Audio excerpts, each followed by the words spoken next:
अस्सलामुअलैकुम। बयान भी सुने मगर मुफ्ती हनीफ साहब जड़ा मांगरोल बयानात ऑफिशियल यूट्यूब चैनल को सब्सक्राइब करें और बेल आइकन यानी घंटी के बटन को भी दबा दे और हाँ, लाइक शेयर और कमेंट लाजमी कर दे। अल्हम्दुलिल्लाह अल्हम्दुलिल्लाह नहमदुहु व नस्तईनुहु व नस्तगफिरुहु व नुमिनु बिही व नतवक्कलु अलैहि व नऊदु बिल्लाहि मिन शुरूरि अनफुसिना व मिन सय्यिआति अमालिना मन यहदिहिल्लाहु फला मुदिल्ल लहु व मन युद्लिलहु फला हादिय लहु व नशहदु अन ला इलाहा इल्लल्लाहु वहदहु ला शरीका लहु व नशहदु अन्न सय्यदना व नबिय्यना व सनदना व हबीबना व मौलाना मुहम्मदन अब्दुहु व रसूलुहु अरसलहु बिल हक़्क़ि बशीरन व नज़ीरा व दाइयन इलल्लाहि बिइज़्निहि व सिराजम मुनीरा व सल्लम तस्लीमन कसीरन कसीरा। क़ाल अल्लाहु तबारक व तआला फ़िल कलामिल मजीद वल फ़ुरक़ानिल हमीद। अऊज़ु बिल्लाहि मिनश शैतानिर रजीम। बिस्मिल्लाहिर रहमानिर रहीम। वल अस्र इन्नल इंसाना लफ़ी खुस्र इल्लल्लज़ीना आमनू व अमिलुस सालिहात व तवासौ बिल हक़्क़ व तवासौ बिस सब्र। व क़ाल अल्लाहु तबारक व तआला या अय्यतुहन नफ्सुल मुतमइन्नह इरजिई इला रब्बिकी रादियतम मरदिय्यह फदखुली फी इबादी वदखुली जन्नती। वक़ाल नबी सल्लल्लाहु अलैहि वसल्लम इज़ा मात इब्नु आदम इनक़ता अन्हु अमलुहु इल्ला मिन सलासिन इल्ला मिन सदक़तिन जारिय्यह अव इल्मिन युंतफ़अु बिही अव वलदिन सालिहिन यदअु लहु। वक़ाल नबी सल्लल्लाहु अलैहि वसल्लम अल-कय्यिसु मन दान नफ्सहु व अमिल लिमा बअदल मौत वल आजिज़ मन अत्बअ नफ्सहु हवाहा व तमन्ना अलल्लाह। इन्नल्लाहा व मलाइकतहु युसल्लूना अलन नबी या अय्युहल्लज़ीना आमनू सल्लु अलैहि व सल्लिमू तस्लीमा। अल्लाहुम्मा सल्लि अला मुहम्मद व अला आलि मुहम्मद व सहबिही व बारिक व सल्लिम। सदक़ल्लाहुल अलिय्युल अज़ीम व सदक़ रसूलुहुन नबिय्युल उम्मियुल करीम व नहनु अला ज़ालिका लमिनश शाहिदीन वश शाकिरीन वल्हम्दुलिल्लाहि रब्बिल आलमीन। वाजिबुल एहतराम बुज़ुर्ग और दीनी भाइयों, अल्लाह सुब्हानहू व तआला का हम पर सबसे बड़ा करम और एहसान ये कि अल्लाह ताला ने हम तमाम दुनिया के इंसानों को अपनी बेशुमार नेमतों में से सबसे बड़ी नेमत ज़िंदगी अता फ़रमाई, काबिल फ़ख्र ईमान अता फ़रमाया। इमामुल अंबिया ताजदार मदीना सरवर कायनात फ़ख्र मौजूदात आकाए मक्के मदनी हज़रत मुहम्मदुर रसूलुल्लाह सल्लल्लाहु अलैहि वसल्लम का उम्मती बनाया। और अल्लाह सुब्हानहू व तआला ने एक नौ उम्र बेटे के अचानक के इंतकाल पर ताज़ियती मजलिस में दिन की बात कहने और सुनने की निस्बत से अल्लाह ताला ने हमें जमा होने की तौफीक अता फ़रमाई। मेरे बुज़ुर्गों, ये चंद बड़ी बड़ी नेमतें मैंने आप हजरात की खिदमत में गिनवाई।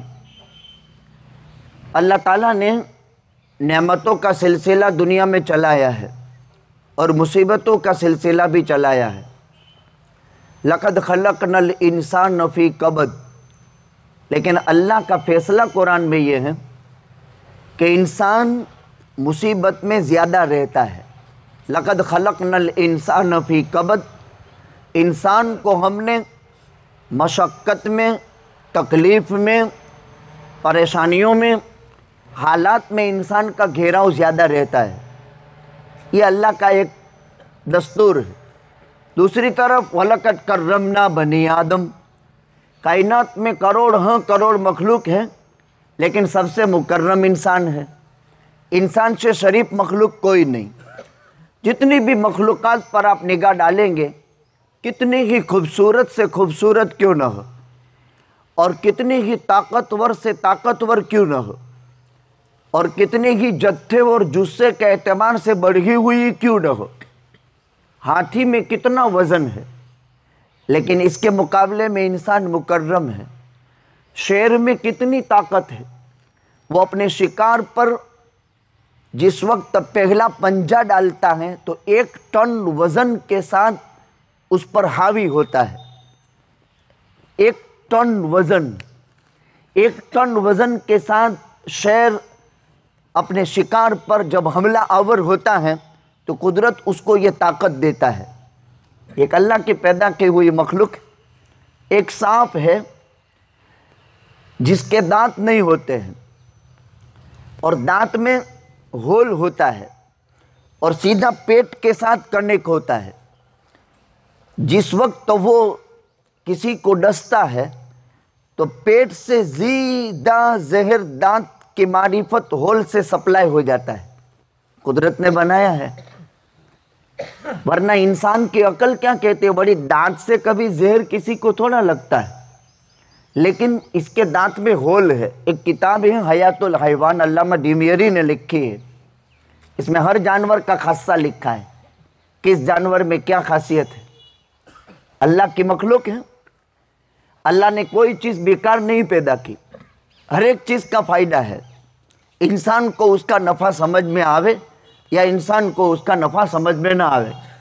ये सूरज इतना बड़ा सैयारा है, इंसान को रोशनी देता है। चाँद अपनी धीमी धीमी शुआओं से कायनात आलम के निज़ाम को मुअत्तर करता है। ये इतना नीलगो आसमान जो खुदावंद कुद्दूस ने बनाया है, एक न एक हिकमत है उसमें, एक न एक मसलहत है। लेकिन सबसे मुकर्रम मखलूक अगर अल्लाह ने किसी को बनाया है तो वो इंसान को बनाया है। इंसान से मुकर्रम मखलूक कोई नहीं। जिन्नात दूसरे नंबर की चीज़, फरिश्ते तो मुकल्लफ है भी नहीं। अल्लाह ने इंसान को करामत बख्शी, इंसान को इज़्ज़त बख्शी, अहकाम का मुकल्लफ भी उसे ही बनाया। तो अल्लाह ताला ने एक नेमतों का सिलसिला चलाया और एक मुसीबतों का सिलसिला चलाया। नेमत में शुक्र वाजिब, मुसीबत में सब्र वाजिब। सबसे बड़ी ज़िंदगी अल्लाह की नेमत है, सबसे बड़ी नेमत ज़िंदगी है। ज़िंदगी में अगर कोई नेमत है तो दूसरे नंबर में फिर ईमान है। ईमान से बड़ी दौलत कोई नहीं। तीसरे नंबर में ईमान के साथ साथ हज़रत आदम अलैहिस्सलाम से लेकर हज़रत ईसा अलैहिस्सलाम तक 1,28,000 अंबिया आए हैं और 312 रसूल आए हैं। इनको उम्मतें मिली थी, इनको काम मिला, इनकी उम्रें लंबी हुई। हज़रत आदम अलैहिस्सलाम की उम्र 940 साल है या 934 से 36 साल, यानी 950 साल समझो। हज़रत नूह अलैहिस्सलाम की उम्र 1040 साल की या 1060 साल की। बड़ी बड़ी उम्र वाले पैगंबर भी आए। हज़रत नूह ने कौम की कई नस्लें और कई पुश्तें अपनी नज़रों के सामने देखी। बड़ी उम्र वाले पैगंबर, काम का ज़माना भी इनका लंबा है, तो सिलसिला अल्लाह ताला ने इसका चलाया। तो ज़िंदगी, ईमान और आदम से लेकर के ईसा तक की उम्मतें, उनके भी अंबिया थे, उनके भी अहकामात थे, लेकिन कुल कायनात का खुलासा इमामुल अंबिया, ताजदार मदीना, हम सब के आका हज़रत मुहम्मदुर रसूलुल्लाह सल्लल्लाहु अलैहि वसल्लम, एक अकेले पैगंबर, एक अकेले अल्लाह के नबी, एक अकेले अफजलुल अंबिया वल मुरसलीन, इस जैसा कायनात में कोई पैदा हुआ नहीं और क़यामत तक कोई पैदा होने वाला नहीं। एक ज़ात देखो, हज़रत इब्राहिम को किताबें मिली, हज़रत दाऊद को किताब मिली, हज़रत मूसा को किताब मिली, हज़रत ईसा को किताब मिली। किसी किताब में किसी पैगंबर की इस कदर तफसीलात नहीं बयान की जो हज़रत मुहम्मदुर रसूलुल्लाह सल्लल्लाहु अलैहि वसल्लम की कुरान करीम में आपके चेहरे का हाल भी बयान किया, कुरान करीम में आपके बाजू का हाल भी बयान किया। बल्कि कुरान ने हद कर दी, अज़वाजे मुतहरात के साथ चादर में लिपटा हुआ पैगंबर है, इसको भी कुरान ने बयान किया, कोई चीज़ बाकी नहीं छोड़ी। आका की जुल्फ़ों के हालात बयान किए, आका के रूखे अनवर के हालात बयान किए और कौम के हालात भी बयान किए, उम्मत के भी। जितना जो कुछ आदम से लेकर ईसा तक की उम्मतों ने किया, आका की उम्मत करेगी।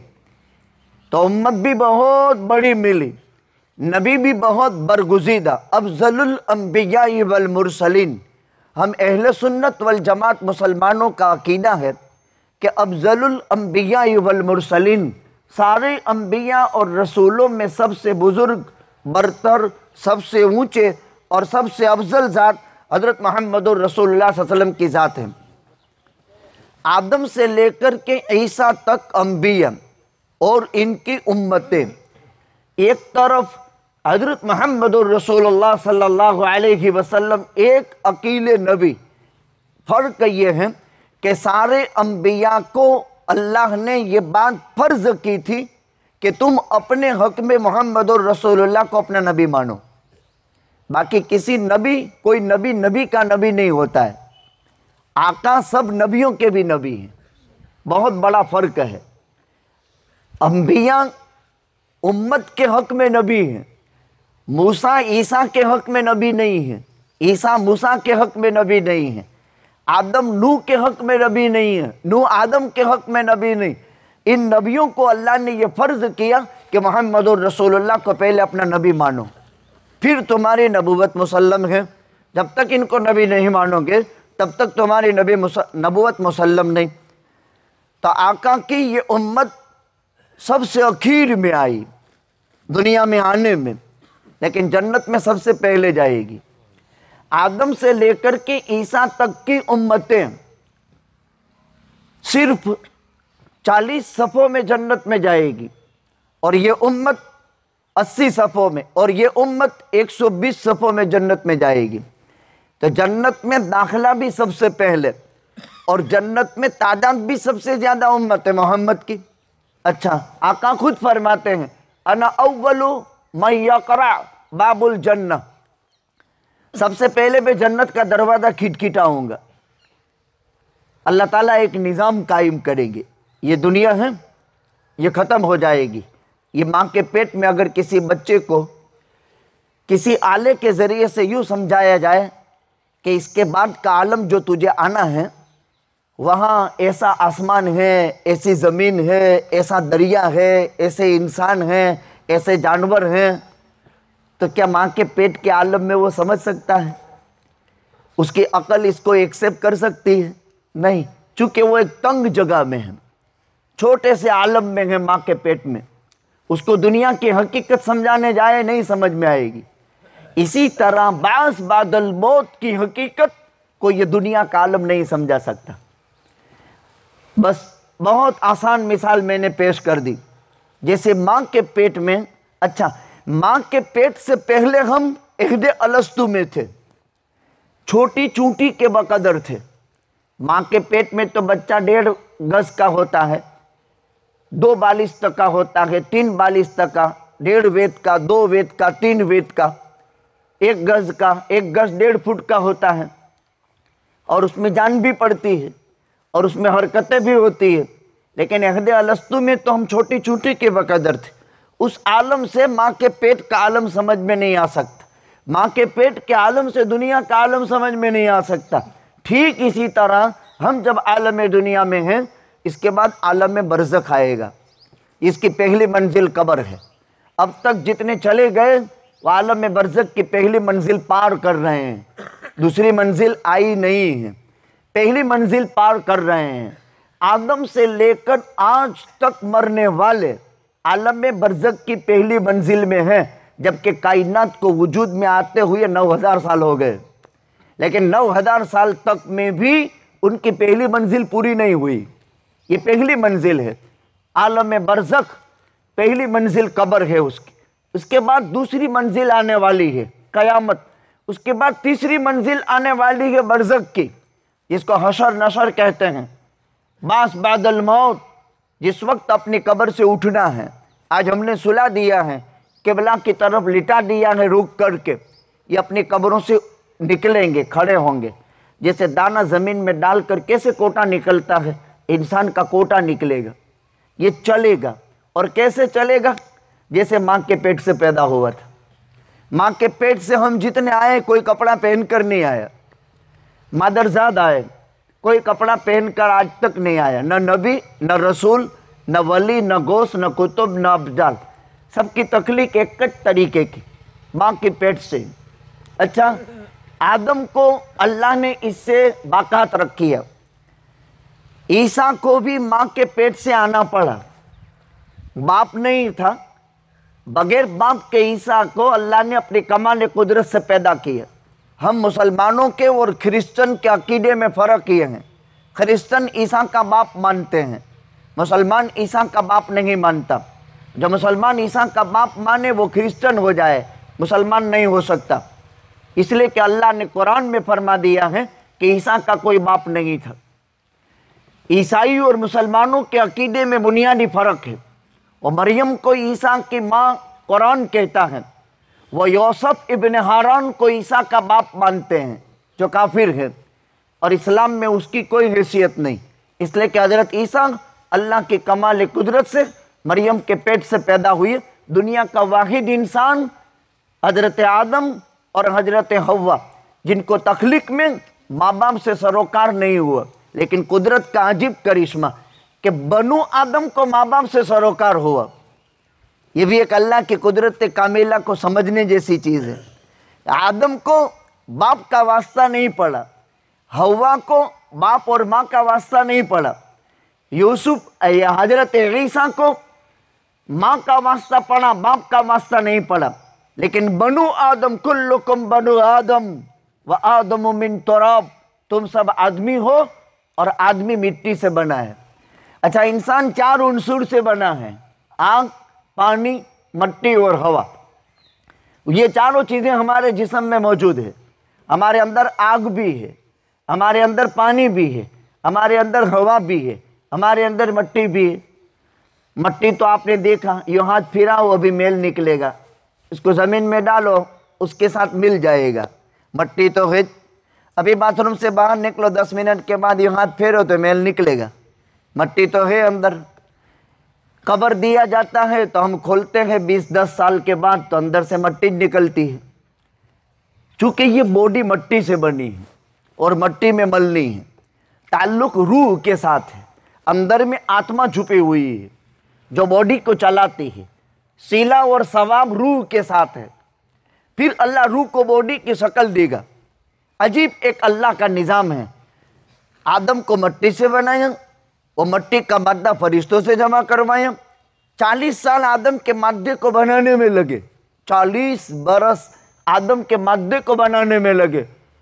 कुल्लुकुम बनु आदम व आदम मिन तुराब, तुम सब आदमी हो और आदम को अल्लाह ने मिट्टी से बनाया।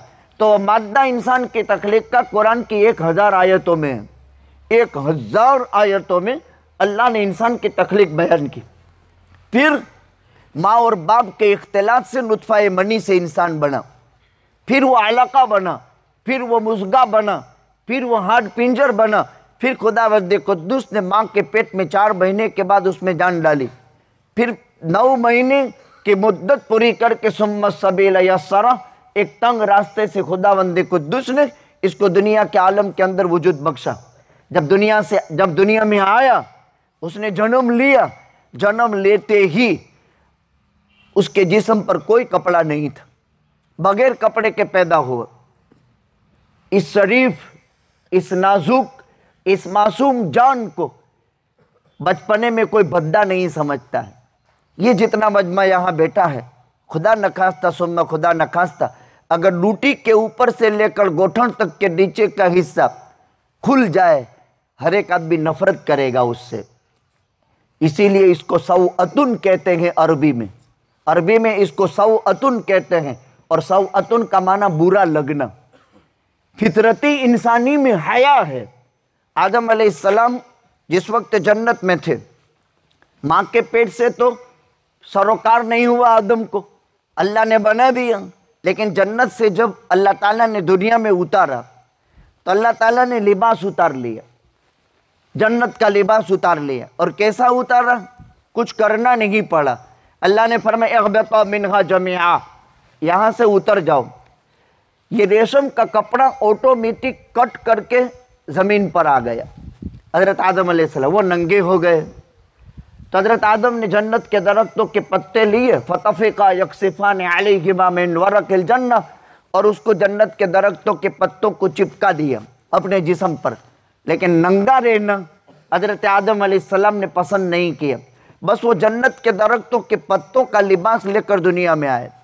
फिर हज़रत हव्वा को खुदा ने कहा कि अब सूत काटो। तो हज़रत हव्वा ने सूत काटा, रेटियाँ चलाया। रेटिये में गांधी का नाम दुनिया जानती है, लेकिन हमारी माँ का नाम कोई नहीं जानता। हज़रत हव्वा दुनिया की पहली औरत, ये इंसान को जो लिबास मिला है वो कायनात की पहली औरत हव्वा ने काटा था, रेटियाँ काटा था और उससे लिबास बनाया। फिर हज़रत हव्वा ने पहना और अल्लाह ने फरमाया खुज़ू ज़ीनतकुम इंद कुल्लि मस्जिद, हर नमाज के वक्त अपने लिबास को दुरुस्त करके मस्जिद जाया करो। लिबास आदमी क्यों पहनता है? 3 वजह से पहनता है। गर्मी सर्दी से हिफाजत होती है, एक वजह। दूसरी वजह, ये सतर को छुपाने वाला होता है। तीसरी वजह, ये लोगों के दरमियान में जीनत का बाइस होता है। आजकल दुनिया में नंगा रहना एक शो बन चुका। अल्लाह उस मखलूक से हमारी हिफाजत फरमाए। यहाँ पूरा लिबास पहना जाता है, और लिबास आदमी इसीलिए पहनता है, इसीलिए लिबास की 3 वजह बयान की। गर्मी सर्दी से हिफाजत भी होती है, ये जिस्म को छुपाने वाला भी होता है। हज़रत सहाबाए किराम के हमेशा ये 3 बटन बंद रहते थे, हमेशा। और जब सहाबा यूं करके बटन खोल देते थे तो कायनात की कोई ताकत इन पाकीज़ा सीनों के मुकाबले में मैदान जीत नहीं सकती थी, जब बटन खोल देते थे। और आज हमारा जितना भी होशियार जवान उसट के बटन खुले रखता है, ये हिजड़ापन है, ये नामर्दगी है। मर्दानगी ये है कि आदमी इसको बंद रखे। और इसीलिए रिजाल, कुरान ने रिजाल कहा है उन लोगों को जिनकी छातियाँ बंद रहती है। और जब छाती बंद, अब जब मुकाबला हो जाता है तो इंसान अपनी छाती के बटन खोल करके मैदान में उतर जाता है। फिर जब मैदान में उतर जाता है तो दुनिया की कोई ताकत इन पाकीज़ा सीनों के आगे मुकाबला नहीं कर सकती। दूर जाने की बात नहीं, मादी करीब के अफगान और अमेरिका की जंगें याद करो। वो चैलेंज मारते थे कि तू हथियार और आइटमी ताकतों को एक तरफ कर दे, और अगर तुम्हें इस्लाम और मुसलमानों का गलबा और कुव्वत का मुजाहरा करना है तो सीना सपर हो जाओ, ज़मीनी जंग के लिए तैयार हो जाओ। एटमी ताकत से डराना, ये तो मशीन सब कुछ करता है, और हाइड्रोजन बम और एटमी ताकतों से मुकाबला, ये कोई मर्दानगी नहीं है, ये तो हिजड़ापन है। मर्दानगी यह है कि सीना सपर हो करके लड़ा जाए, लेकिन वो मुकाबले के लिए तैयार नहीं हुआ। वो छोटी सी एक जमात है जो कोहिस्तानों में ज़िंदगी बसर करती है। अजीब किस्म के उनके हालात है, लेकिन ईमानी पावर उनके दिलों में है। मैं ये बात अर्ज कर रहा था कि माँ के पेट से इंसान नंगा पैदा होता है। एक नोट करो एक बात, कोई भी कपड़ा लेकर नहीं आता, लेकिन मासूम बच्चे का सतर बदन, इसको देखना कोई ऐब नहीं समझता और वो भद्दा नहीं लगता, और समझदार बच्चे का सतर खुल जाना को ऐब लगता है। फिर इंसान बचपने में, जवानी में, बुढ़ापे में, किसी भी हाल में अल्लाह से जा मिलता है, उसकी मौत वाक़ई हो जाती है। तो अब कब्र में जाने वाला है, तो कब्र में जाते वक्त अकल का तकाजा तो ये था कि इसको नंगा हवाले करना चाहिए, लेकिन कोई बगैर कपड़े के हवाले नहीं करता, बल्कि 3 कपड़ों में कफन दिया जाता है। एक कफन का कपड़ा कमीज की जगह पर, एक कफन का कपड़ा इजार की जगह पर, और एक कफन का कपड़ा बड़ी चादर की जगह पर। कुल कायनात का खुलासा इमामुल अंबिया, ताजदार मदीना, हम सब के आका हजरत मोहम्मद रसूलुल्लाह सल्लल्लाहु अलैहि वसल्लम 3 यमनी चादरों में कफन दिए गए थे। आपके वो पहने हुए कपड़े उतारे नहीं थे, नबी के जिस्म से कपड़ा उतारा नहीं जाता। एक एक्स्ट्रा 3 चादरें दी गई। यमन में उस जमाने में कपड़ा बनता था, अजीब किस्म का कपड़ा। सैयदना अबू बकर सिद्दीक जब दुनिया से गए, अपनी बेटी उम्मुल मोमिनीन आयशा को बुलाया, कहा बेटी आज कौन सा दिन है? कहा सोमवार है। कौन सा वक्त है? कहा सेपहर का, चांदनी का वक्त है, सुबह सादिक का। अल्लाह के नबी सल्लल्लाहु अलैहि वसल्लम की उम्र कितनी हुई? कहा 63 साल। मेरी ज़िंदगी के 63 साल पूरे हो गए, सुबह का सुहाना वक्त है। बेटी हो सकता है मैं आज अल्लाह से मुलाकात करूं, जिस वक्त मेरी मौत हो जाए तो ये मेरी चादर है, उसी पुरानी चादर के अंदर मुझे कफनाना। तो उस वक्त उम्मुल मोमिनीन हज़रत आयशा सिद्दीक़ा ने कहा, अब्बू जान क्या हम आपके लिए कफन की नई चादर भी नहीं खरीद सकेंगे? क्या हम में इतनी भी ताकत नहीं? आपको तो हम नए जो है चादर के अंदर कफनाएंगे। तो हज़रत अबू बकर सिद्दीक़ ने फरमाया, बेटी नया लिबास तो जिंदों को शोभा देता है, मरने वाले को नया लिबास शोभ नहीं देता। खैर हज़रत अबू बकर सिद्दीक़ का वो एक अमल था। हज़रत अब्दुर्रहमान इब्न औफ जब दुनिया से गए, ज़िंदगी में बहुत मालदार थे, बहुत मालदार। पहला ऊँट मदीने में, आखिरी ऊँट मुल्क के शाम में, आखिरी ऊँट मुल्क के शाम में, पहला ऊँट मदीने में। एक मरतबा एक सहाबिया खातून ने एक चादर दिया आका को, अपने हाथ से बुना था उन्होंने। बहुत फनकार औरत थी, यानी फन लगते थी बनाने का। और इतनी मुनक्कस चादर, जब दी हदिया आका कमरे में गए और जाकर के अपने कपड़े निकाल दिए और चादर पहन ली। वो चादर जो आपकी कमीज की जगह थी वो बदल दी, और फिर आपने वही चादर जो उसने दी थी उस औरत ने, वो आपने पहन ली। इससे ये मसला निकला कि किसी ने कोई चीज़ हदिया किया हो तो उसके सामने उसको इस्तेमाल कर ले, ताकि देने वाले की आंखें ठंडी हो। ये शरीयत का कायदा है, उसको खुशी हो। आका ने इस्तेमाल किया। आका के जिस्म पर इतनी जचती थी और इतना आका की खूबसूरती मालूम होती थी, बहुत अच्छी चादर जचती थी और सब तारीफ करते थे, माशाल्लाह क्या अच्छी चादर है। तो इतने बड़े मालदार साहबी अब्दुर्रहमान इब्न औफ ने मांग ली कि मुझे दे दो ये चादर। इतने बड़े मालदार साहबी ने मांगा, इतना बड़ा मालदार। अब मजमा होता है तो किसी ने कह दिया, अब्दुर्रहमान तुझे शर्म नहीं आई? उस बेचारी ने अपने हाथ से बुन करके ये चादर नबी को दी थी, और तेरे पास कहाँ खोट है कि एक चादर नबी को, और आपके जिस्म पर अच्छी भी कितनी लगती थी। क्या वांदा था अल्लाह के नबी को पहनने देता? मांग करके तूने कोई अच्छा काम नहीं किया। अब्दुर्रहमान इब्न औफ रज़ी अल्लाह ताला अन्हु लोगों के ताने सुनते हैं, फिर आखिर में जवाब दिया, तुमको, मुझे मालूम है अल्लाह ने मुझे बहुत दिया है, मुझे इस चादर की ज़रूरत नहीं, मुझे इस चादर की कोई ज़रूरत नहीं, लेकिन ये चादर मेरे नबी के सीने से, मेरे नबी के जिस्म से मिल चुकी है, लग चुकी है। मैं इसको अपने कफन के अंदर सी दूंगा, इसके लिए मैंने ये चादर मांगी। और जो चादर नबी अकरम सल्लल्लाहु अलैहि वसल्लम के जसद अक़दस से लगी हो, आपके जिस्म मुबारक से लगी हो, और वो मेरी कफन की चादर बन जाए, तो मेरे लिए इससे बड़ी और कोई खुशकिस्मती नहीं। हज़रत अब्दुर्रहमान इब्न औफ ने सब ताना देने वाले को चुप कर दिया। बुखारी में ये रिवायत है। इससे उलमा ने एक मसला साबित किया है कि अकाबिर के तबर्रुकात हक़ है। तबर्रुकात को जो नहीं मानता है वो मुसलमान नहीं है। तबर्रुकात को हम मानते हैं, तबर्रुकात का एक दर्जा है। इसीलिए हम एहराम की चादर को जमज़म के पानी में भिगोते हैं। देखो याद रखना चाहिए, जमज़म का चाहे नल हो, चाहे जमज़म का कैन बरेला हो, चाहे जमज़म गिलास में हो, उससे नापाक कपड़े से नापाकी दूर करना मना है। जमज़म के पानी से नापाकी का गुस्ल करना मना है। पहले गुस्ल कर लो और जमज़म का पानी अपने पर डाल सकते हैं, जमज़म में कपड़ा भिगो सकते हैं, लेकिन मेला एहराम जमज़म में धो नहीं सकते। धोया तो अल्लाह को जवाब देना भारी पड़ जाएगा, चूँकि ये कुदरत का करिश्मा है। हाँ, जमज़म के पानी में अपनी चादर पहले धो लो एहराम की, और फिर उसको जमज़म के पानी से भिगो दो, फिर इसको सुखो दो, और अपने हराम के कपड़े के अंदर इसको सी दो, अपनी हराम की चादर, अपनी कफन की चादर के अंदर इसको सी दो। ये तबर्रुकात साबित हुए। अहलुल्लाह के तबर्रुकात भी बहुत ऊंचा मकाम रखते हैं। आका के जुल्फ़हाए मुबारक थे, जब आका हजामत बनाते थे तो यहाँ तक बाल होते थे, और बाल बढ़ने वाली चीज़ है तो कभी आधी गर्दन तक होते थे। जब हजामत में देर लगती थी कभी तो यहाँ तक बाल होते थे, बस इससे आगे बाल नहीं बढ़े हैं।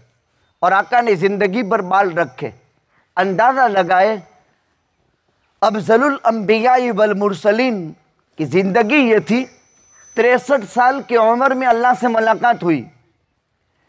पूरे सर मुबारक और पूरी दाढ़ी मुबारक में 20 से ज़्यादा सफ़ेद बाल नहीं थे, 20 से ज़्यादा सफ़ेद बाल नहीं थे। तो आपकी ताकत क्या थी? 40 जन्नती मर्दों की ताकत 24 घंटे थी। 40 जन्नती मर्दों की ताकत, क्या मकाम दिया था। लेकिन ज़िंदगी भर आका ने कभी किसी को तमाचा भी नहीं मारा है। मारिकों में, मैदान जिहाद में आपके हाथ से कभी कोई काफिर मकतूल नहीं हुआ है। कभी किसी गुलाम बांदी को आपने ये भी नहीं किया कि तूने ये क्यों किया और तूने ये क्यों नहीं किया। आका ने कभी भी जिंदगी में, अनस घर में 10 साल रहे, 10 साल। उनके माँ में सुलेम ने कहा था कि आपके काम करेगा। अनस फरमाते हुए 10 साल बेटा नबूवत में रहा, लेकिन मेरे नबी ने कभी भी मुझे, मेरे आका ने यूं नहीं कहा अनस तूने ये काम क्यों नहीं किया, अनस तूने ये काम क्यों किया। 10 साल में कभी भी नहीं। और हमारा कोई नौकर होता है, कोई खादिम होता है, कोई मजदूर होता है तो दिन में 50 मरतबा टोक टोक टोक टोक करते हैं। औलाद को 100 मरतबा कोसते हैं। औलाद की तरबियत इस्लाम में एक खास मकाम रखती है। लेकिन इंसान की ज़हनी आज़ादी, उस पर हमला आवर नहीं होना चाहिए। इंसान की तरबियत ज़रूरी है, लेकिन इंसान को किसी न किसी दर्जे के अंदर कुछ आज़ादी देनी चाहिए। मैंने अभी 2 घंटे सबक पढ़ाया। अब बच्चों के चेहरे ये थे कि 26 जनवरी को मैं मौलवी साहब तो पढ़ाते हैं, तो उनके चेहरे देखकर तीसरे घंटे में जाओ छुट्टी नहीं पढ़ाना है, क्योंकि उनके चेहरे वो थे कि सब तो खेलते कूदते हैं, आज तो 26 जनवरी है, नहीं ये पढ़ाता है। हम इसलिए पढ़ाते हैं कि इनको फारिग करने हैं, 22 रमज़ान को आलिम बनाना है, 22 शाबान को तो निसाब किताब का पूरा होना चाहिए। लेकिन चेहरे ऐसे देखे कि इसमें दम नहीं था, तो फिर 2 घंटे के बाद छुट्टी कर दी। ज़हनी आज़ादी, एक उस्ताद को अपने शागिर्द का चेहरा देखकर पता चल जाता है। इसी तरह एक बाप को अपनी औलाद की तरबियत में उसके चेहरे देख कर के पता चल जाता है कि उसको किस लाइन की ज़रूरत है। इस पर बात चली कि आदम, हर इंसान मादरजात पैदा होता है और उसको जब कब्र में दफनाया जाता है तो नंगा नहीं, शराफत के 3 कपड़े पहनाए जाते हैं। औरत को शराफत के कफन के 5 कपड़े पहनाए जाते हैं। जब उसको कब्र में दफना दिया जाता है, लोग 40 कदम दूर चले जाते हैं। पहले 40 कदम पर लोग दुआए मगफिरत करते थे। देखो एक नुक्ता समझो, इसको हम अपनी देसी भाषा में 40 कदम का फातिहा कहते थे। जरा समझदारी से बात सुनना। बाद लोग मेरी बातों को बहुत तवज्जो से सुनते हैं लेकिन बात गलत इस्तेदलाल करते हैं। तो 40 कदम पर फातिहा होता था। हमने ये सोचा कि ये 40 कदम पर फातिहा क्यों। बुखारी में रिवायत है, किताबुल जनाइज में, जब इंसान को कब्र दे देते हैं और लोग 40 कदम दूर चले जाते हैं, अताहु मलकान फयुजलिसानिही वयुक़इदानिही वयुजलिसानिही सुम्मा यसअलानी, मुनकर नकीर आते हैं। और अगर गैर मोमिन मरा तो ज़मीन को अपने नाखूनों से खुरदते हुए और दांतों से ज़मीन को लुकमा बनाते हुए उसकी कब्र को चीरते हुए उसके पास पहुंचते हैं। और मोमिन है तो अच्छे अंदाज में उसके पास पहुंचते हैं। मन रब्बुक मन नबियुक मा दीनुक, उससे 3 सवाल होते हैं। तो जब इतने कदम, तो अब ये क्या होता था पहले, ए अल्लाह इसको मुनकर नकीर के सवाल के जवाब में साबित कदम रखियो, ये दुआ की जाती थी। इसीलिए मसला ये है कि मैयत के करीब के लोग वहाँ बैठ करके दुआ करें, ए अल्लाह, और ये ध्यान में लग, ये आ गए, अब इसको बैठा कर दिया, अब इससे सवाल हुआ, जब हम दुआ करते रहेंगे तो इस दुआ की बरकत से अल्लाह उसको मुनकर नकीर के सवाल के जवाब में साबित कदम रखेगा। बैठना चाहिए, सारे लोग भाग न जाए। आमतौर पर यूं दफनाया नहीं, यूं पानी डालना नहीं, यूं लोग रवाना। दूसरे लोग तो चले जाएंगे, लेकिन मैयत के घर के लोग बैठे, कब्र पर बैठे रहें। और याद रखो, जब इसको कब्र दे दी जाती है तो इस कब्रिस्तान में और जहाँ कहीं इनके जितने रिश्तेदार पहले गए हैं सबका इज्तिमा होता है, सबकी रूहें वहाँ जमा हो जाती है। और हम जितने बाकी छोड़ करके वो आए हैं, एक एक का हाल पूछते हैं, इसका क्या हाल है, इसका क्या हाल है, इसका क्या हाल है, नाम बनाम एक एक का हाल पूछते हैं जो छोड़ कर आए। और अगर किसी का नाम ऐसा भी लिया जाता है कि जो उनमें होता है कि तुमको मालूम नहीं, वो तो तुम्हारे यहाँ आ चुका है, तो वो मुसलमानों के आलम में नहीं होता है, वो अजाब के आलम में होता है, तो फिर वो कह दे चलो बात बंद कर दो, उसका बात छोड़ दो। क्या मतलब, किसी मरने वाले को बुराई के साथ याद मत करो। उद्कुरू महासीन मौताकुम, तुम अपने मरने वालों की तो खूबियां बयान करो। जिंदगी में तो ताने तशनी ऐब ये वो, लेकिन मरने के बाद तो माफ कर दो, इसलिए कि अब तो कोई लेना देना है ही नहीं। आदमी मर गया, अल्लाह के यहाँ चला गया, अब उसके आमाल और अल्लाह के यहाँ उसका सवाब और सिला। मैं ये समझाता था कि अल्लाह ने इंसान को करामत बख्शी, अल्लाह ने इंसान को इज्जत बख्शी। चांद से ज़्यादा हसीन अल्लाह ने इंसान को बनाया, सूरज से ज़्यादा रोशन अल्लाह ने इंसान को बनाया। मादी ताकत और क़ुव्वत के एतबार से अल्लाह ने इंसान को सबसे ताकतवर बनाया। और सारी कायनात का निज़ाम दो हाल तक बाकी है। जब तक अल्लाह की धरती पर काबा कायम है तब तक दुनिया कायम है।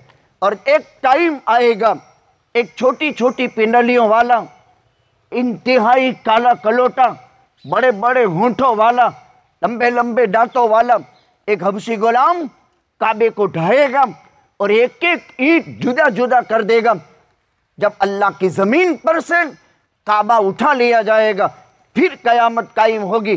तो कोई यूँ कहे कि काबतुल्लाह को तो अल्लाह ने अमन की जगह बनाया, वो दुनिया में अमन बाकी रहेगा जब तक काबा बाकी है। एक दिन आएगा कि काबा एक एक ईंट करके उठा लिया जाएगा, फिर क़यामत कायम होगी। इस उम्मत के लिए दो हालतों में कभी भी क़यामत कायम नहीं हो सकती। जब तक धरती पर काबा बाकी है क़यामत नहीं आएगी, जब तक धरती पर कुरान बाकी है क़यामत नहीं आएगी। एक टाइम आएगा हाफिज के सीने से कुरान उतार लिया जाएगा, और एक टाइम आएगा काले काले हुरूफ सफ़ेद कुरान में से, सफ़ेद हुरूफों में, सहीफ़ों में से, सफ़ों में से अल्लाह कुरान उठा लेंगे। एक टाइम आएगा, इंतहाई खतरनाक वक्त आने वाला है। उससे पहले पहले इंसान की करामत को समझे। अब इंसान को मुकर्रम बना दिया। इंसान बच्चा होता है, जब माँ के पेट से पैदा होता है, सबसे पहले उसको बारोतिया पहनाते हैं, यानी बगैर सिला हुआ कपड़ा पहनाते हैं। माँ तरबियत करती है हसीन अंदाज में, इसका गू और पेशाब साफ करती है। अपने 40 खून की बूंद पर एक दूध का कतरा बनता है, और माँ की 2 छातियों से उसको गोद में बिठा करके ऊपर से खुदा रोज़ी का निज़ाम चलाता है। इन्नल्लाह हुवर रज़्ज़ाक़ ज़ुल क़ुव्वतिल मतीन, रोज़ी ऊपर से आती है। वफ़िस समाइ रिज़्क़ुकुम वमा तुअदून, रोज़ी ऊपर से आती है। चाहे बारिश बरसा कर ज़मीन में गल्ला नबातात उगा कर ये गेहूं के खेत ले लहाते हैं, ये धाने के खेत ले लहाते हैं, इसके पीछे कौन है? वजअलना मिनल माइ कुल्ल शैइन हय्य, पानी है तो सब आबादी है, पानी नहीं है तो सब वैराना हो जाता है। पानी कहाँ से आता है?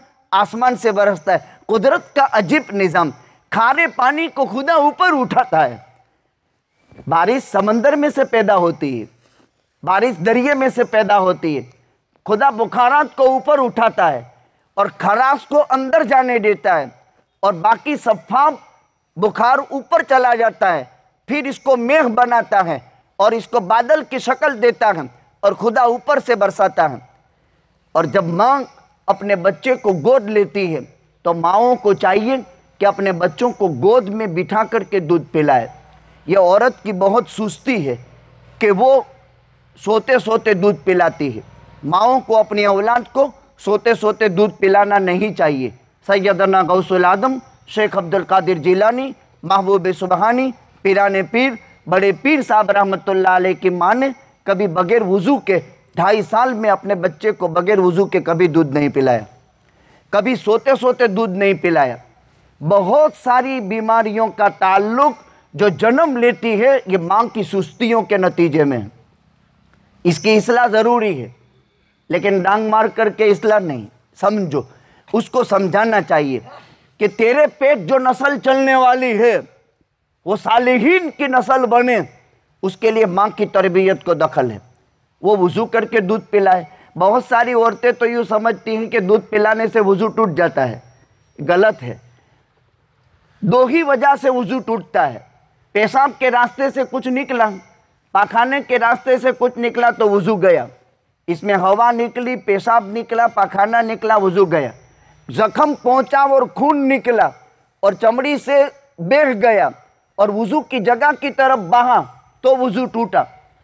औरत अपने सीने से वज़ू करके दूध पिलाया औलाद को, इससे वज़ू टूटता नहीं है। ये सबीलेन से निकला नहीं है, इससे वज़ू नहीं टूटेगा।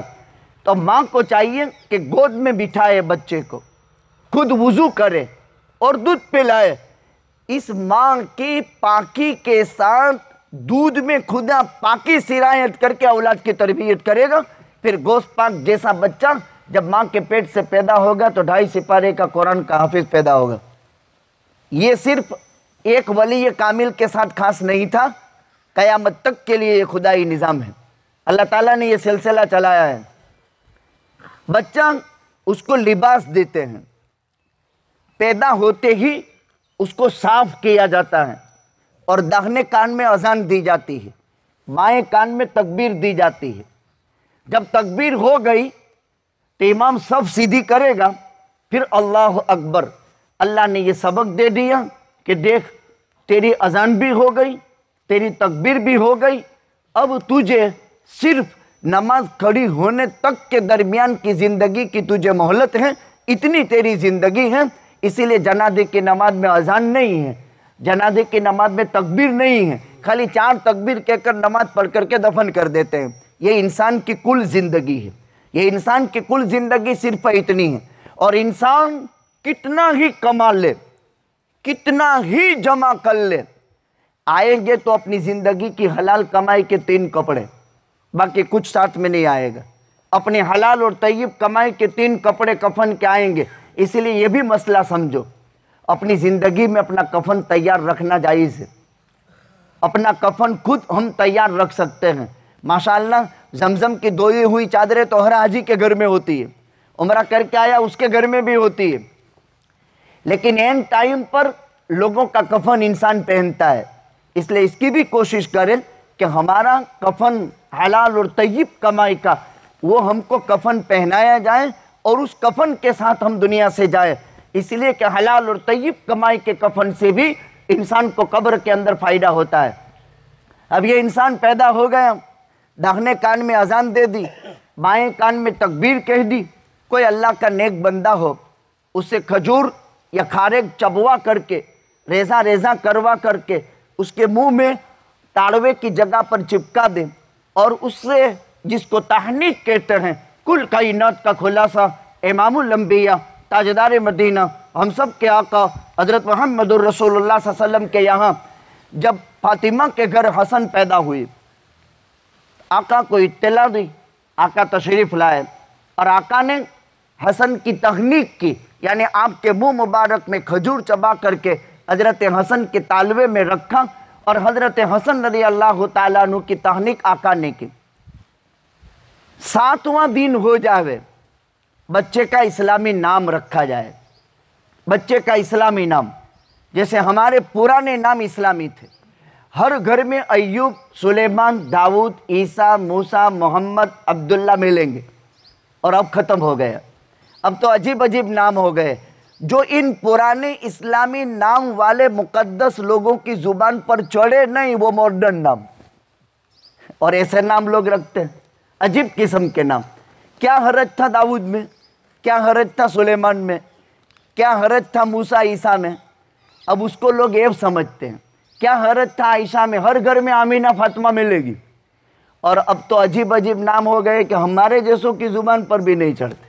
यानी कैसे नाम कहाँ से, कहा गूगल से ले आए, ये गूगल में यानी गू में से ले आए। अजीब किस्म के लोग, यानी कोई इंसानियत की भी हद हो गई। तेरे पास कुरान नहीं है जिसमें 6665 आयतें नहीं हैं, प्यारे नबी की 10 लाख हदीसें हैं। ऐसा कोई नबी कायनात में नहीं आया जिनके 10 लाख फरामीन उम्मत में मौजूद हो। कुर्बान जाएं, करोड़ों दुरूद और सलाम नादिर हो हम सब के आका ताजदार मदीना हबीब खुदा हजरत मोहम्मदुर रसूलुल्लाह सल्लम की ज़ात अक़दस पर 10 लाख हदीसें, 10 लाख। कोई नबी दुनिया में ऐसा नहीं कि जिसके इस कदर फरामीन दुनिया में मौजूद हो। यह हमारे नबी का जिंदा मौजिज़ा है और क़यामत तक बाकी रहने वाला मौजिज़ा है। क़यामत तक कायनात में से 10 लाख हदीसें ख़त्म नहीं हो सकती। और आज याद करने वाले हैं, एक अभी माजी करीब में मुहद्दिस गुजरे, बुखारी में 7,500 हदीसें हैं। एक महीना हरम में रहकर के एक मौलवी साहब ने 7,500 हदीसें याद कर ली। आपने कुरान के हाफिज तो देखे हैं, एक महीने में कुरान हिफ्ज कर लेते हैं। 3 महीने में, 3.5 महीने में तो हमारे यहाँ बच्चे हाफिज हुए हैं। 3 महीने 7 दिन में बच्चा हाफिज हुआ है, ये तो हमने देखे हैं। 4 महीने में हाफिज हुए हमारे यहाँ खुद, हमारे निगरानी में। लेकिन 1 महीने में भी हाफिज कुरान तो हुए हैं। लेकिन आपने कभी ये नहीं सुना होगा 1 महीने में 7,500 बुखारी की सब हदीसें हरम में बैठकर कोई याद कर ले। 3 साल पहले एक मौलवी साहब ने याद कर ली, 3 बरस हुए खाली, 3 साल पहले याद की।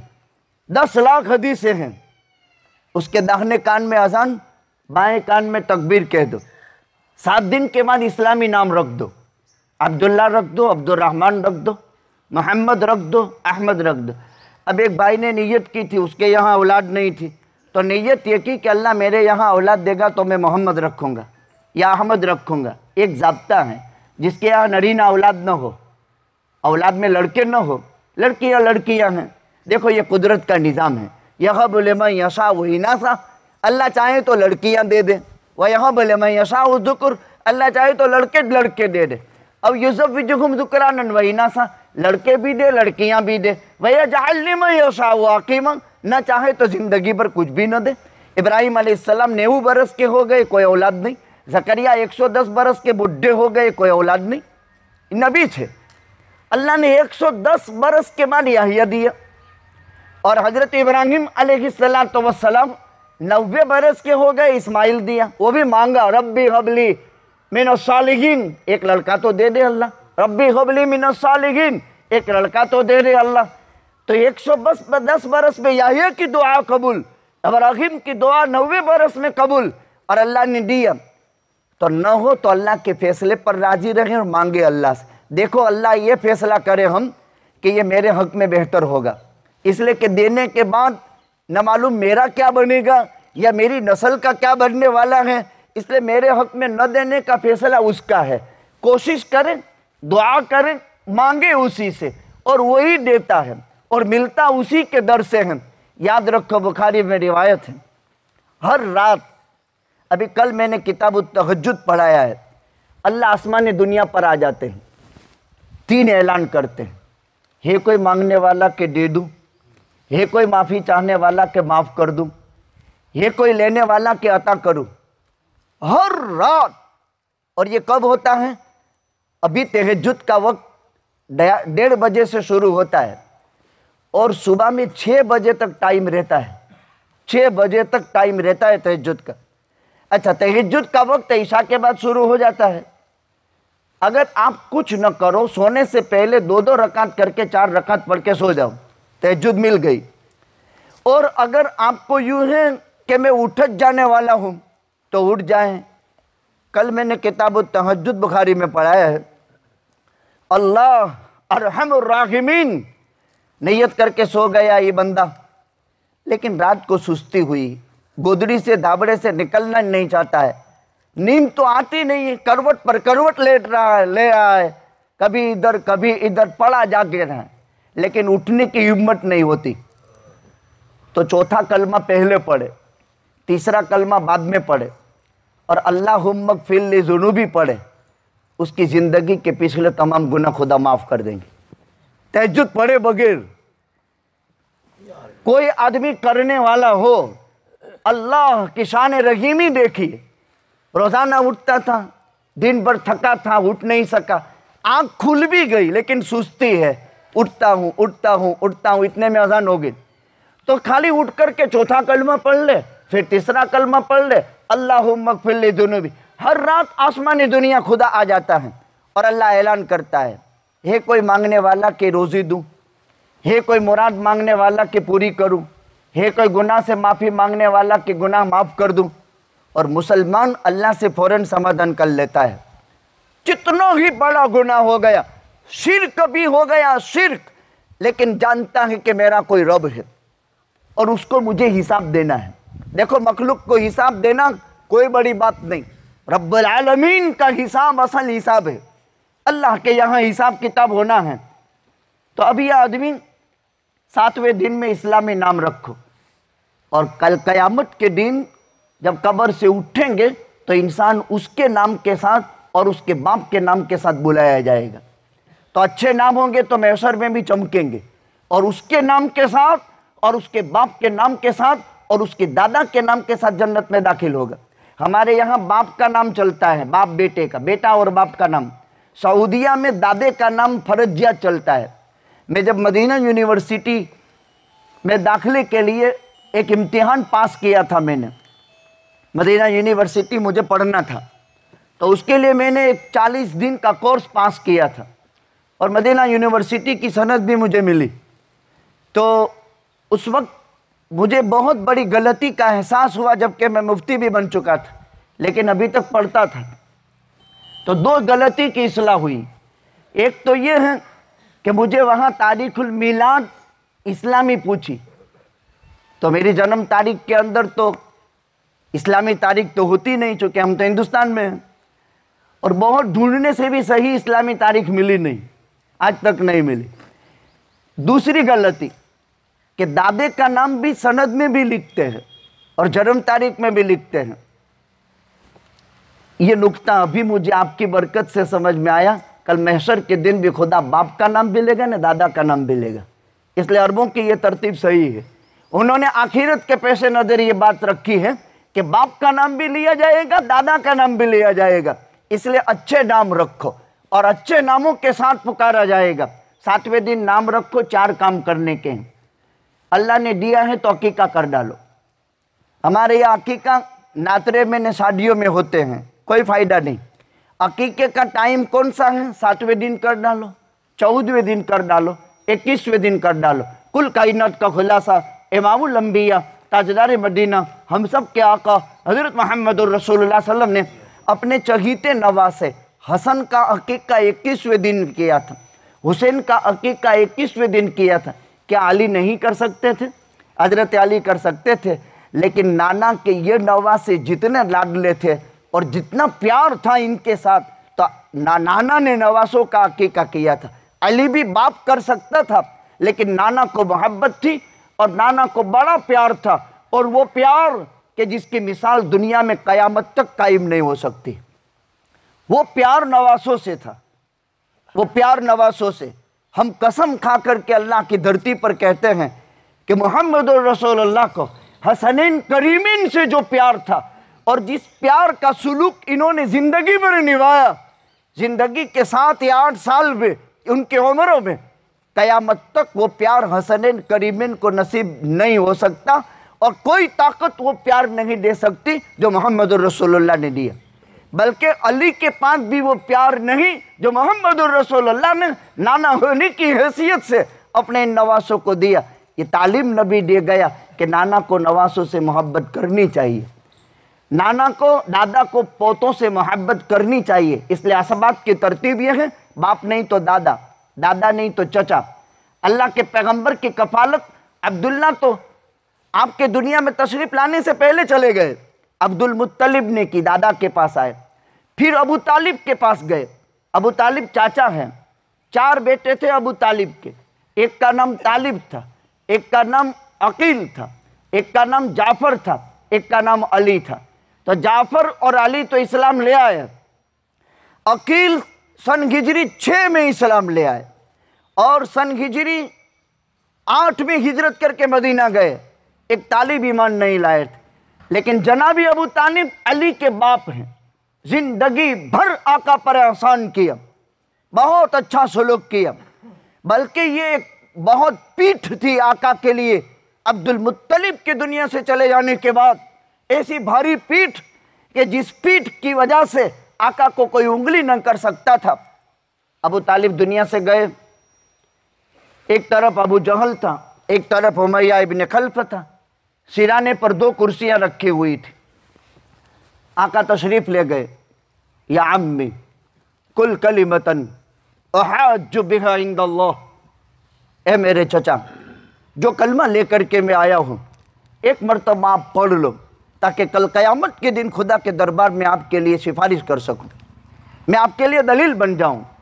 इधर से अबू जहल बोला, ओ अबू तालिब क्या मौत के खौफ से भतीजे का दिन कबूल करेगा? इधर से उमैया कहता है क्या मौत के खौफ से भतीजे का दिन कबूल करेगा? आका बराबर मेहनत करते रहे। अबू तालिब ने आखिर में यही कहा, अरे मिल्लत अब्दुल मुत्तलिब, मैं अपने बाप दादा के मजहब पर मरता हूँ। खैर वो किस्मत, अल्लाह ने कुरान उतारा, ऐ पैगंबर आप जिसे चाहे हिदायत नहीं दे सकते हैं, अल्लाह जिसे चाहता है हिदायत देता है। ये अबू तालिब के 4 बेटे थे, एक का नाम तालिब था, एक का नाम अकील था, एक का नाम अली था और एक का नाम जाफर। इनमें अली पूरे खानदान कुरैश में सबसे मुअज़्ज़ज़, सबसे बुलंद बालंग और सबसे ऊंचा मकाम के हामिल हजरत अली शेर खुदा रदी अल्लाह ताला अन्हु थे। 7वें दिन नाम रखो, अकीका करो और उसके सर के बाल निकालो और इसके सर पर ज़ाफ़रान मलो और सर के बालों की गिनती के बराबर, यानी सर के बाल के वजन के बराबर चांदी सदका कर दो। ये इस्लामी करने का काम है। हर बच्चा जो पैदा होता है, पैदा होने के 7वें दिन, 14वें दिन, 21वें दिन अच्छा लड़का है तो 2 अकीके कर लो, 2 बकरे, और अगर किसी के पास गुंजाइश नहीं तो 1 भी कर सकता है। लड़की हो तो उसका 1 है। कुर्बानी के दिनों में ये दिन पड़ गए तो कुर्बानी के जानवर में भाग भी रख सकते हैं अकीके का। अकीका कर लिया। अब इंसान जब 7 बरस का हो जाए ये लड़का, तो उसको दीन सिखाओ, नमाज पढ़ने की तरगीब दो, शौक दिलाओ। 10 बरस की उम्र हो जाए तो नमाज न पढ़ने पर उसको मार सकते हैं, लेकिन मारने का मफहूम इस्लाम में समझो। किसी को भी किसी भी हाल में चेहरे पर नहीं मार सकते, पेट पर नहीं मार सकते, पीठ पर नहीं मार सकते। पीठ पर मारना जहन्नमियों की मार है, नहीं मार सकते, इसलिए कि जहन्नमियों को हथौड़े फरिश्ते पीठ पर मारेंगे। चेहरा इंसानी शराफत की चीज़ है, इसलिए शरीफ उज़्व पर मारा नहीं जाता और सजदे 7 हड्डी पर किया जाता है। सबसे मुकर्रम इंसान की पेशानी है और इंसान की पेशानी में इंसान के अमल का नूर जमा होता है और मौत पर इंसान के जितने भी नेक अमाल हैं उसके चेहरे में नूर बन करके चमकते हैं। एक सैयद खातून अभी सैयदवाड़ा में इंतकाल फरमा गई, छोटे हकीम साहब की बीवी होती थी, तकरीबन 90 बरस के आसपास की उम्र थी। जनाजा दफन होने में बहुत देर हुई। जुमा के दिन तहज्जुद के वक्त में इंतकाल हुआ था सुबह में। रात जनाजा मैं खुद तदफीन में शरीक था। 1:30 बजे दफनाया। कितने घंटे हो गए, लेकिन जितनी देर जनाजा पड़ा रहा, चूँकि हम माँ का दर्जा देते थे और ख़ानदानी एतबार से पीरी मुरीदी में ये ख़ानदान हमारे दादा का पीर लगता था, क्योंकि दादा उन्हीं लोगों से मुंसलिक थे। हमने वो ज़माना भी देखा है सादात गिरामी का, जब इल्म इस ख़ानदान में था। यहाँ घोड़ा गाड़ी में सबसे पहले हकीम साहब के साथ हाजी मोहम्मद जना की दावत में मैं अरबी अव्वल में आया था, जब मैं अरबी अव्वल पढ़ता था। तो वो ज़माना अभी आंखों के सामने है। इन सादात की जो शान और शौकत और दबदबा था, वो शेरवानी पहनकर बाल निकलते थे। मैंने 2 शेरवानी वाले देखे, एक हकीम सैयद अली अहमद साहब और एक जहांगीर मियाँ उस्ताद, दोनों वली कामी। इनके बड़े मौलाना हसन साहब थे, शायद किसी ने देखे हों, बहुत बड़ा वली काबिल। इन्होंने हाथ से किताबें लिखी है जो आज तक मौजूद है। हजरत मुफ्ती साहब की तो हाथ से लिखी हुई किताबें लोगों के पास है। हजरत मौलाना सैयद मोहम्मद हसन साहब जो हकीम सैयद हकीम अली अहमद साहब के दादा थे, उनकी लिखी हुई हाथ की किताबें मेरे पास है। एक ख़ानदानी वरासत में सादात में इल्म था। और ये हुसैनाबाद में सेपे में घोड़ा गाड़ियों में साल में 1 मरतबा परीक्षा लेने आते थे बच्चों की। उस वक्त सादात गिरामी में सिर्फ इल्म था और अजीब शान और शौकत इनकी होती थी। और मुझे मालूम है वो मुझे लेकर चलते थे साथ में। मैं भी उस ज़माने में उनके साथ सफ़र किया था तकरीबन 3 साल। तो यहाँ बकरे ज़बा होते थे और एक अजीब किस्म का ईद की तरह खुशियाँ होती थी, क्योंकि साल में 1 मरतबा वो चलते थे। खैर वो बरक़ात का ज़माना था, वो लोगों के ताल्लुकात का ज़माना था। देखो, ताल्लुकात को निभाने चाहिए। इंसान के अमाल उसके साथ हुस्न अखलाक बहुत बड़ी बात है, और अखलाक से बढ़कर के कोई बड़ी दौलत नहीं है। खैर बहुत ज़बरदस्त ज़माना अनवार और बरक़ात का हमने देखा। तो जब इस माई का तकरीबन रात को इतने मुद्दत के बाद जनाजा दफन हुआ, लेकिन चेहरे का नूर शायद हमने ज़िंदगी में पहली मर्तबा देखा होगा। खुदावंद कुद्दूस या अनवार और बरक़ात मौत के वक्त इन अमाल का चेहरों में जमा कर देते हैं। तकरीबन शौहर के इंतकाल पर बेवगी का सदमा इन्होंने 30 साल बर्दाश्त किया। बहुत बड़ी बात है। इंसान जब इंतकाल कर जाता है और उसकी बीवी बेवगी में जो वक्त गुजारती है, वो वक्त तो उसी औरत को मालूम होता है। ये फूल जैसा बेटा खेलते खेलते जवारे रहमत खुदाबंदी में चला गया। जब इसकी मैयत को देखा जाता है तो आदमी का कलेजा पानी हो जाता है कि क्या अरमान वाबस्ता होती है इन बच्चों के साथ बाप को। और शायद औलाद में ये बड़ा बेटा था, यानी जितने 2-3 भाइयों में ये बड़ा बेटा, लेकिन उसकी ज़िंदगी के 8 साल मुकर्रर थे और वो मुकर्ररा वक्त पूरा कर चुका। और मौत एक बहाना तलाश करती है, जैसे अल्लाह की रहमत बहाना ढूंढती है। मौत इंसान को ऐसे तलाश कर लेती है जैसे इंसान को रोज़ी तलाश कर लेती है। इसका वक्त मुकर्रर होता है।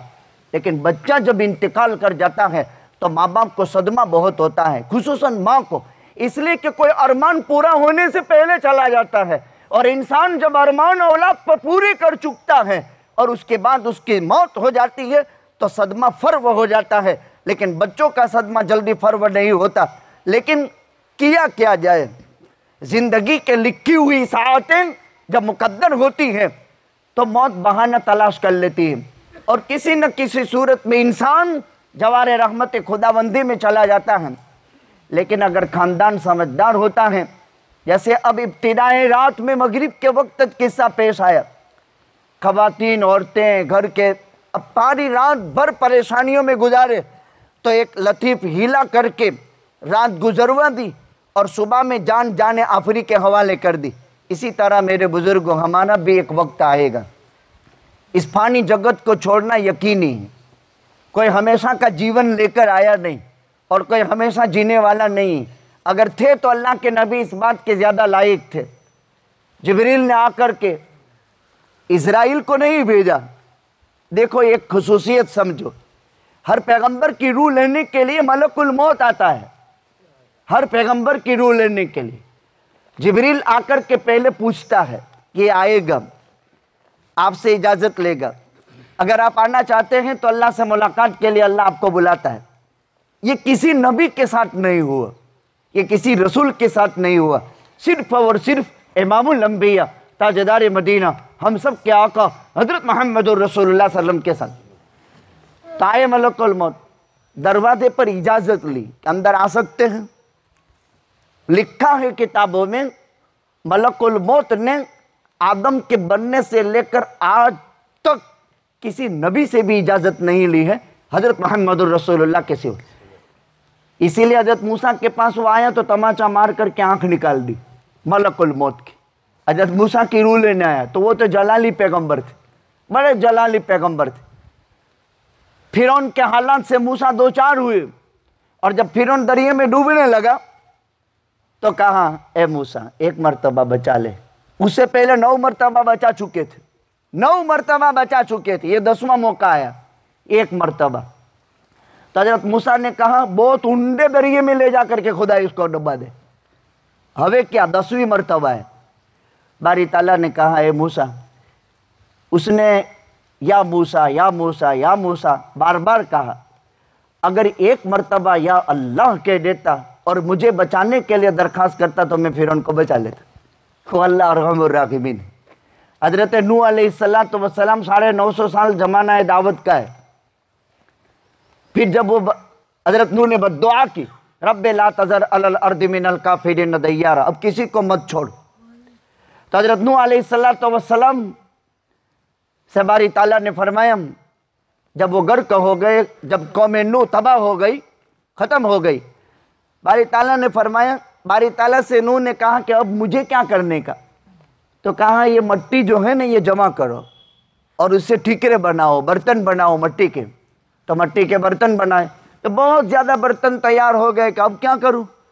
तो कहा, अब इसको तोड़। तो हजरत नूह के दिल में आया, इतनी मेहनत करके बेहतरीन बर्तन बनाए, ए अल्लाह अब तू तोड़ने का हुक्म देता है तो अच्छा नहीं लगा, यानी दिल में ख्याल पैदा हुआ। तो वलक़द नअलम इन्ना खलक़ वलक़द खलक़नल इंसान व नअलम मा तुवस्विस बिही नफ्सु। अल्लाह इंसानों का खालिक और इंसानों के वसवसे भी अल्लाह जानता है, लेकिन वसवसे पर पकड़ नहीं करता। ये अल्लाह का निज़ाम है।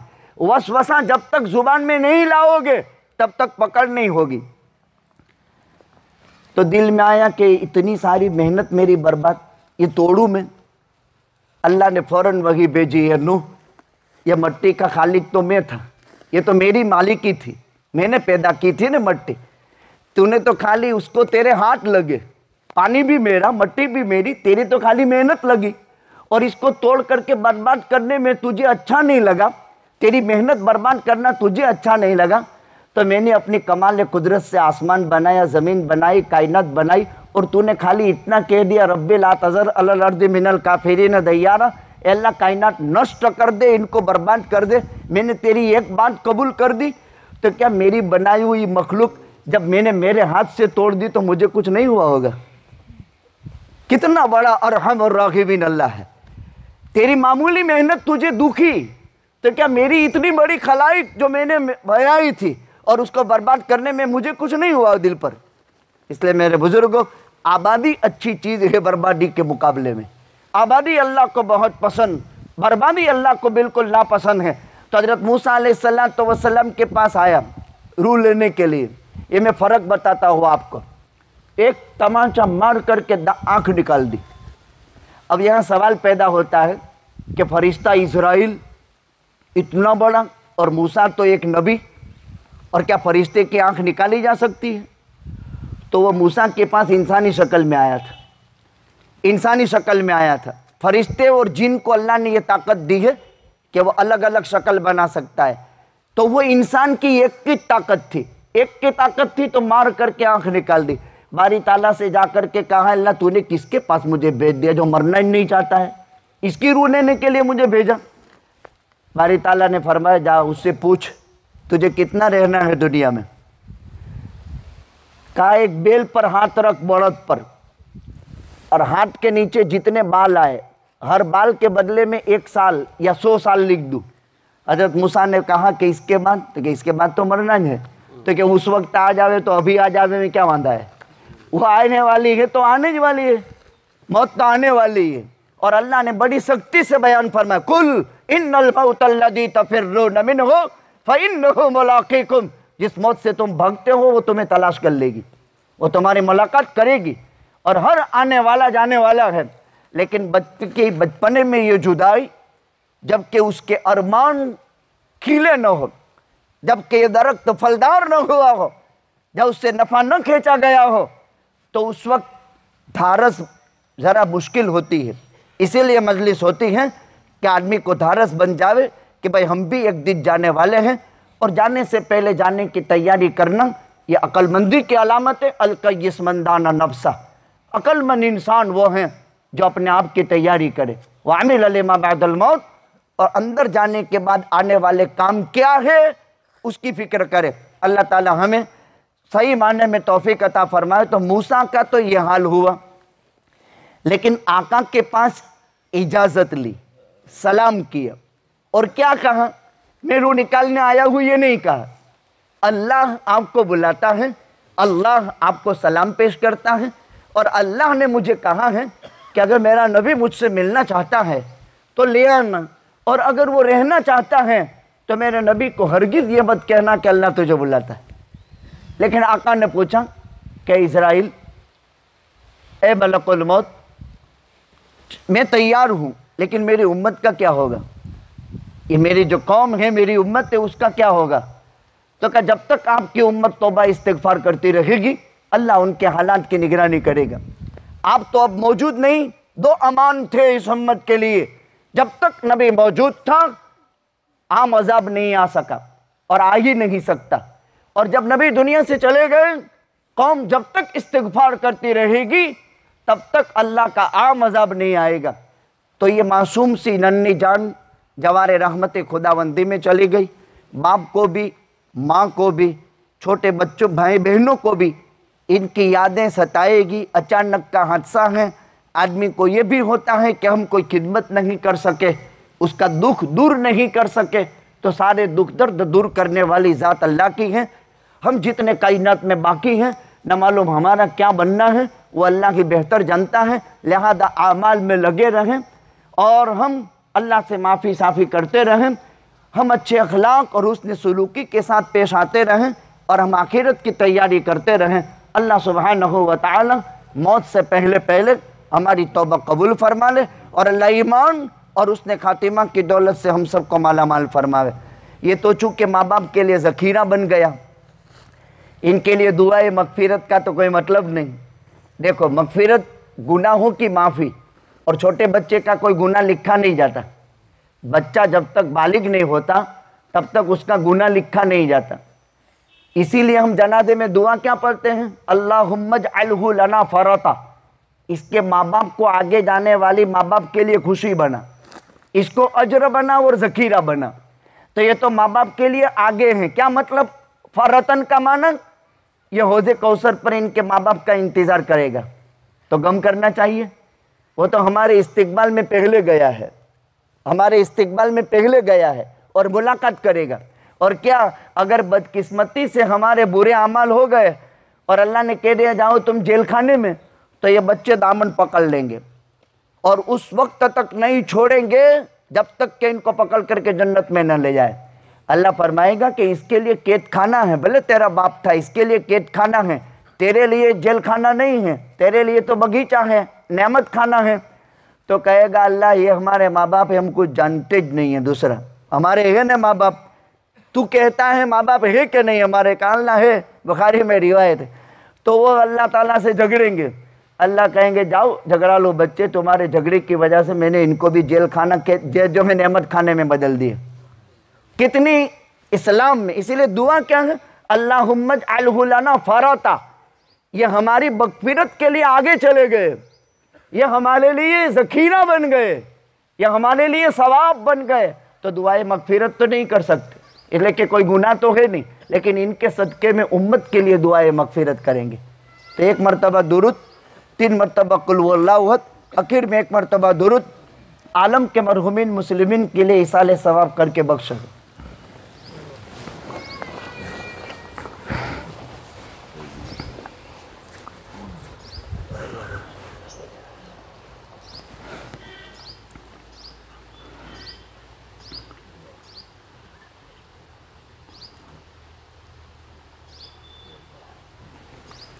बिस्मिल्लाहिर्रहमानिर्रहीम।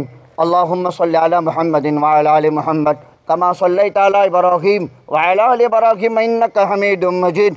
अल्लाहुम्मा बारिक अला मुहम्मद व अला आलि मुहम्मद कमा बारकता अला इब्राहीम व अला आलि इब्राहीम इन्नका हमीदुम मजीद। अल्लाहुम्मा लकल हम्दु कुल्लुहु व लकश शुक्र कुल्लुहु व लकल मुल्कु कुल्लुहु बियदिकल खैरु कुल्लुहु। अल्लाहुम्मा लकल हम्दु मिलअस समावात व लकल हम्दु मिलअल अर्द व लकल हम्दु बिल अमा शि'त मिन शैइन बअदु। या हन्नान या मन्नान या दल जलाली वल इकराम या दल जलाली वल इकराम या दल जलाली वल इकराम। या हय्यु या क़य्यूम या रहमान या रहीम या गफ़्फ़ार या सत्तार या वहाब या अज़ीज़ या अल्लाह। अल्लाह हम तमाम कायनात में बसने वाली इंसानियत को हिदायत नसीब फरमा, गुमराही से हिफाजत फरमा, आपके मारिफत का नूर अता फरमा, आपके ज़ात आली से ताल्लुक़ अता फरमा।